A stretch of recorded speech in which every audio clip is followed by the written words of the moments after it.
Okay, so people have been asking to hear my thoughts on the Kingdom leaks that happened from Safety Korea. The plan was to finish the 2 videos that I had in the works, and then on Friday, when the video about Trailbreaker came out, I hoped Hasbro would hold one of their Fan First Fridays and officially unveil the figures so I'd have better pictures and information to work with.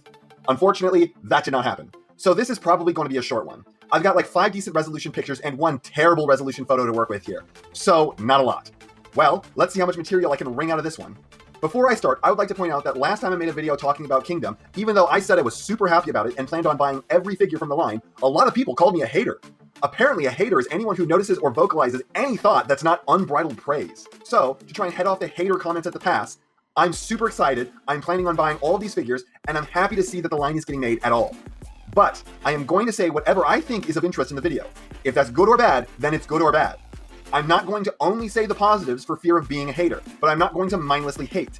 If there's a positive I think of, I'll say it. If there's a negative, I'll say it. But, just for the record, up front, I love this line right now before I even have my hands on it, and I want all the figures in it. If that's not good enough for you, then go ahead and leave your dislikes.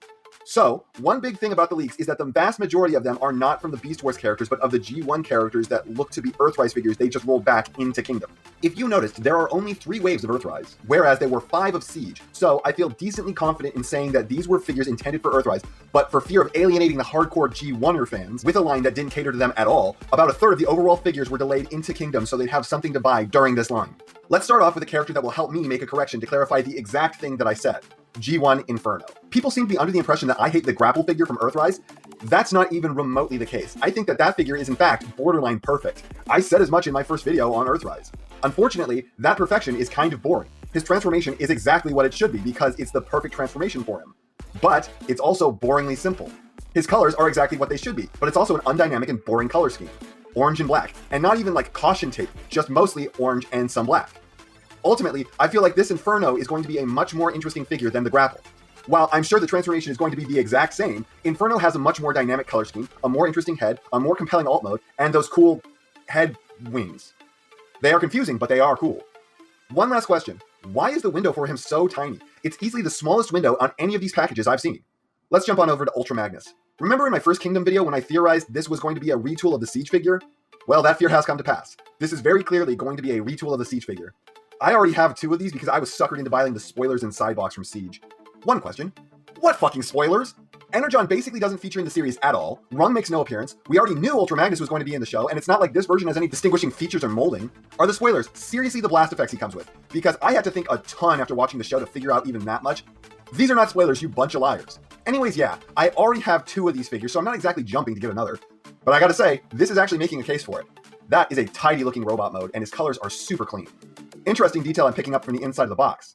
It looks like there's a code on the inside of the packaging. While I've been precisely 0% enthused about the star map, largely because it wouldn't mean anything if you complete it, it's not like there's a hidden message you get for finishing it, you just get to see where everything is in relation to each other. Anyways, also because it would require me to destroy the box of the figure, and I'm not big on doing that.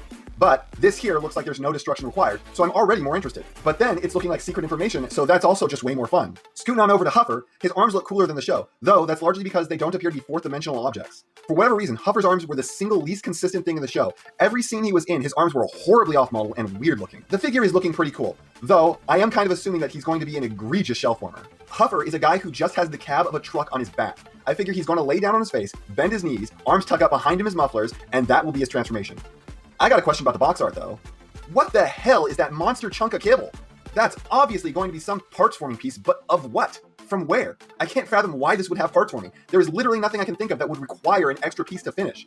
Maybe this will just be a parts forming chunk I can throw in a bin somewhere and not have to get mad about. Seriously, if it's a parts forming piece I can just throw away and forget about, I won't get angry. Let's jump on over to the group shot. Huffer, where the fuck is that giant piece of crap you're supposed to come with? Is that not actually a thing? Next up, we got the second of the fossilizers. I don't know this one's name, and I can't see the hanger, so I don't know if this is a Maximal or Predacon. Gotta say, he's a little dumpy looking. Oh well, I'm still all in on this concept. Next up, I'm going to have to burst some bubbles here. I've seen people saying that they are excited for the new Kingdom RC, because they were very disappointed with the Earthrise figure, and are hoping that this one will be much better. Guys, I'm sorry to tell you this, but this is the Earthrise figure. This is not a new figure, they've not retooled it, they've not redecoed it. This is a direct port over of the Earthrise figure, just like Astro Train was in Siege and Earthrise. This is the exact same thing, just being sold again for no good reason. I think Hasbro are under the false impression that people have not picked this up in droves because it was hard to find. Really, it's because it sucks like a gut wound, but they seem to think it has legs. Hasbro, it does not. And it's not really going to benefit you to keep re-releasing a mold that no one wants. Just like it's not going to benefit you to put the Earthrise Prime into Kingdom. It's a figure everyone already has. You can still find them on shelves all over the place. On Friday, November 27th, 2020, when I wrote this video, I saw 3 when I went to my local Walmart. Lastly, for this picture, we got Airazor. You can't really see much from this picture. It's terrible quality. The most we can glean from this seems to be that there is a compartment in the back of the box her wings are inside. Back to the bigger pictures, it's not actually giving us much more to work with. She's clearly got pauldrons you can extend. According to the art, there's something big on her left arm, and it's not the same thing that's on her right. Her face appears to be coming off lavender, which doesn't seem quite right. I always thought her head was supposed to be something of a gunmetal. And she's supposed to have black feathers. You know in Japan, Airazor is supposed to be a dude who just looks like a chick? Can you not, just for one show on Earth, have a dude that looks like a woman? Can you for once just not? Are you incapable of it for some reason? Why is this non-negotiable for any series from you? Japan's weird sexual hangups about guys who look exactly like women aside, they also ruined Beast Wars by turning Megatron into a hick who spits loudly at the end of every sentence. I'm sorry, this was a video on Kingdom. It's just I can't forgive Japan for what they did to Beast Wars. Anyways, I feel like Airazor's head sculpt is a little off, but I can't be sure from this picture. Moving on, I saved the most important for last. Here he is, ladies and gentlemen, Dinobot. And I gotta say, I don't know how to feel about this. The head almost looks fantastic. At the same time, it's kind of terrible, because it looks exactly like Popeye. It's too squat, too broad, and why is the brow so damn low? Where are his eyes? His shoulders also seem to be kind of bowing down. Did they really think that making the chest 3 separate pieces that knit together to kind of approximate the shape of his cartoon model looked good? Would anyone have minded immensely if his chest was just the unchanged dino head? I didn't care in the 90s. Based on the art, his Raptor mode is going to be kind of sleek and thin, but that could be a full-on lie like Airazor's clearly is.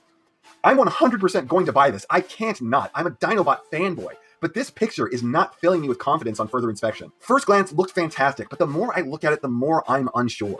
After recording this and thinking on it a while, I came to the conclusion that I might only be so hard on this because I want it to be so good. My expectations might be getting corrupted by my desire to see this be a perfect figure. So take all the concerns I just had with a grain of salt.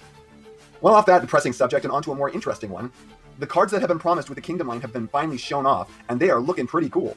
They seem to come packaged in a little pocket on the back of the box. And they're holofoil, which is always mesmerizing to look at.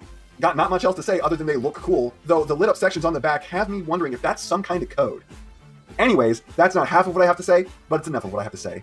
And I know you know what everyone else tells you to do at the end of these videos. So if you liked what you saw here, please do that. And if you'd like to take it a step further, then please share this video with any friend you think may be interested.